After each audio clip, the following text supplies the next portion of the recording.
கோவை காலப்பட்டி, சூலூர் மற்றும் சோமனூர் துணை மின் நிலையங்களில் மாதாந்திர பராமரிப்பு பணிகள் நடைபெறவுள்ளதால் நாளை மே 23 காலை 9 மணி முதல் மாலை 4 மணி வரை பல பகுதிகளில் மின் விநியோகம் இருக்காது என மின்வாரியம் சார்பில் இன்று அறிவிக்கப்பட்டுள்ளது.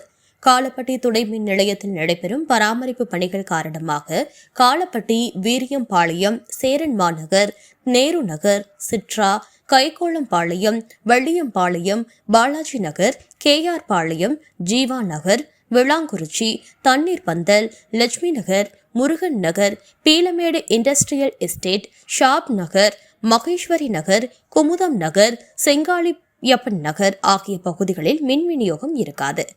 சூலூர் துணை மின் நிலையத்தில் மேற்கொள்ளப்படும் பராமரிப்பு பணிகள் காரணமாக ராயர்பாளையம், கருமத்தாம்பட்டை நாள் ரோடு, தண்ணீர் பந்தல் மற்றும் எளஞ்சிபாளையம், செகுடந்தாளி, காளிப்பாளையம், ஐயம்பாளையம் ஆகிய பகுதிகளில் மின் விநியோகம் நிறுத்தப்படும்.